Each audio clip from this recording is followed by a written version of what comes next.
Hello. The Divine Code reading for March 15th. Today we're at page 564, beginning of the chapter, The Prohibition of Theft. Topic number 1. An adult Gentile is warned about the prohibition of theft and can be subject to capital punishment in a court of law for this transgression. So an adult is above the age of 12 or 13 and would be liable at that point, unless there's adjustments made in the local courts, but normally it's considered at that point. The point of maturity is about the age of 13. And the idea of being warned, it's necessary to be warned in something before it becomes a criminal case. And for a non-Jew, the warning is the law itself. The assumption is that the non-Jew would be aware of it, or the society would be aware of it. And within that context, he would be considered responsible at that point in time because he should know about it. And the law of theft is an area that is kind of cross-cultural. All societies understand that it's prohibited to steal, just as all societies understand it's prohibited to murder, and therefore that prohibition would be in all cases and in all societies. And adultery, more or less, is understood to be wrong by all societies, although not all societies see it in the same way, but it's generally considered to be wrong. Therefore, the man and man mitzvahs, the person is considered warned because that's just normal within society. The God mitzvahs, it requires that the person actually be aware of it, and society actually follows these ideas.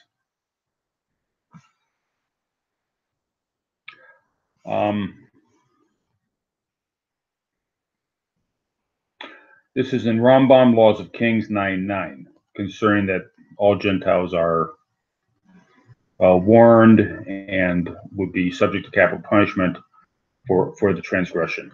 Sishokan or Karav, Laws of Robbery, topic 23. Gentiles are prohibited to commit theft by extortion, just like Jews, as this is one of the 7 Noahide commandments. They are also liable for capital punishment for robbing by force or stealing from another person. Extortion is the act of using overbearing power or authority by usury, or to compel another person to sell something of value. Note that the prohibition of extortion is mentioned here, but not in regard to capital punishment. This implies that there is no punishment is specified within the Noahide Code. The reason for this seems is that within the Noahide prohibition, only outright theft brings liability to capital punishment. But for an act of theft that involves no real monetary loss, or a monetary loss so small that no one will be concerned about it, and that will be discussed in topic 4 below, in footnotes 9 and 12, a Gentile is not liable for capital punishment. Support for this reasoning can be brought from Minhag Chinuch, Commandment 224, see also footnote 20. So we're beginning, the discussion is going to be discussing what it doesn't cover. And extortion is prohibited, but yet it's not considered full theft because the person is being reimbursed. When they talk about extortion, they mean a forced sale, and that'll be discussed further on in this unit. A forced sale means that the person didn't want to sell his object, his radio. He liked his radio, but someone came along and said, "You're gonna sell me that radio," and he strong arms the guy into selling him the radio. He pays an honest price for the radio.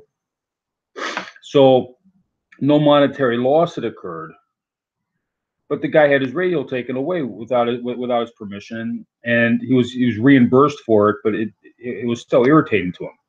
That would not be a capital punishment because there was no monetary loss involved. So there needs to be monetary loss in order for it to be in the realm of capital be a capital crime, capital sin. Therefore, it seems that a Gentile who steals land should not be liable for capital punishment, since land itself is not considered within Torah law to be actually transferred to the ownership of the thief, since it can't be physically moved from the owner's possession. Now, they're not talking about, stealing the land and then taking all the topsoil off or something to that effect, or taking minerals out of the ground, because that would be theft. That would be taking the things out of the property, transferring it. Therefore, they'd be stealing the soil, or they'd be stealing the minerals, not necessarily stealing the land, because the land is it's a tract on a survey map. You can't take it anywhere. You can't take a place out of the survey map and transfer it to another property, to another domain. Therefore, it's not considered something that's possible to transfer ownership. At least that's the way it's being understood here. For stolen movable objects, although they must be returned intact to the rightful owner, Torah law specifies, Tractate of Avodah Zarah 72a, that it will be explained in chapter 2. That's further on in this unit. That even if a Gentile thief returns the object he stole, he is still liable in court for the law of capital sin of theft.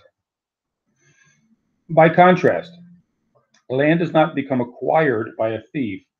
Rather, it stays in the legal jurisdiction of the rightful owner, even if the owner is unlawfully denied access to the land. Therefore, since there is no real loss of ownership, the one who seized control of the land has no liability for capital punishment, but he is subject to the civil laws of the country. So there's no Torah violation.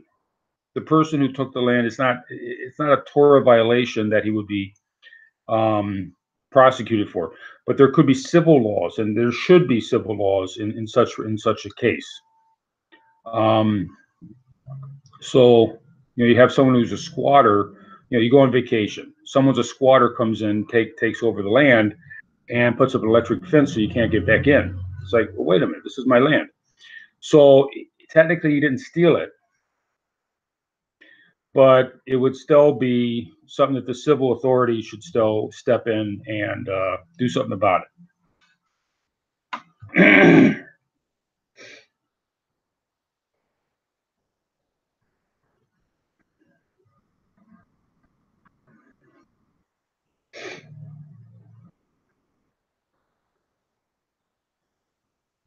However, if a person consumes produce from the land he stole, or produce becomes movable, the produce becomes movable once he picks it, and he is liable for capital punishment, just as he would be for stealing other movable objects. So if it's produce, the guy has an orchard, or the guy has a farm, and they take produce out of it. Likewise, I would argue that if a person were to take the minerals or take the soil off the land, that would be turning it in, that the soil becomes the movable object that is then taken off the land. The soil belonged to the rightful owner of the land. Someone else takes the soil, moves it away. They've committed theft of the soil, and that would be the crime. The author notes. So what we're doing here is we're finding the definition of what theft is by looking at what it would not be. So it's not something that is of such nominal monetary value that it would be considered not of any value. Now, it's hard to gauge that because for Gentiles, there's no sense of measurement. So what would be considered not a value it does have some subjective quality to it. But as long as there's not considered of have any value, then that would not be considered theft. And the land, because it's not something that can be moved, it cannot actually be acquired, and therefore that would also not be considered theft. So theft requires there to be a monetary value of some type, and it has to be acquirable. It has to be something that the person can actually the thief can gain ownership over it. The author notes that just that it is hard to accept this alternative view.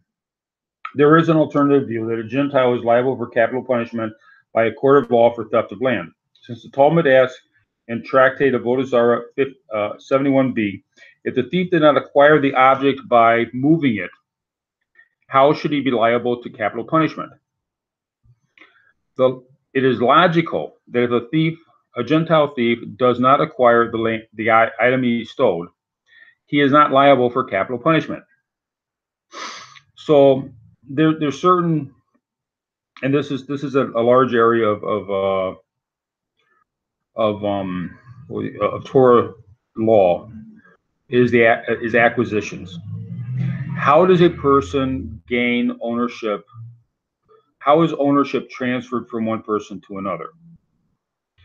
And there's a lot of discussion about that. And it's very technical. It has to be, in order for theft to occur, there has to be a transfer of ownership from the rightful owner to the thief.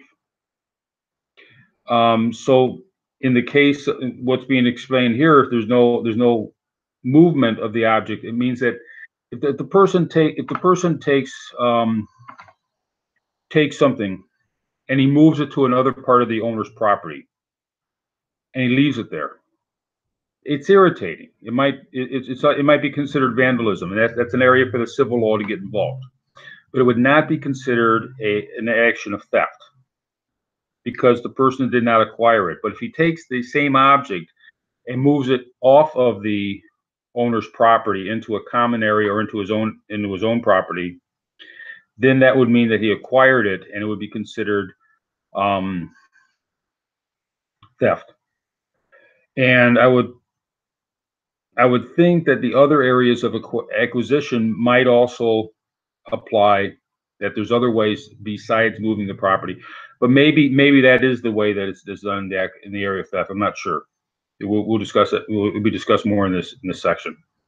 But definitely moving the property from one domain to another would be considered an act of acquisition that would be theft. Which is why in the case of property, you can't really move it from one domain to another, because by definition, property is the domain.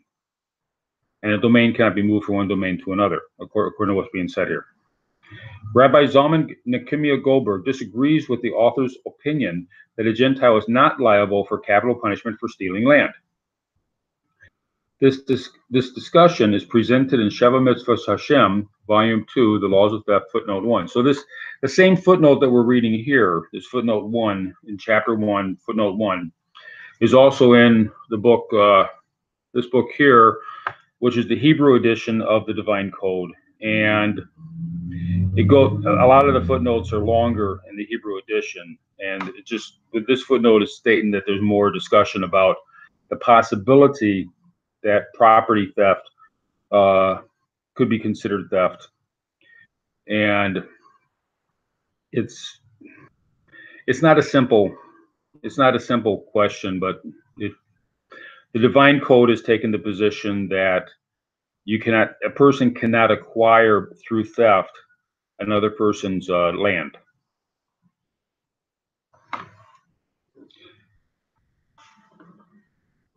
And we'll go more into topic 1 tomorrow. Thank you.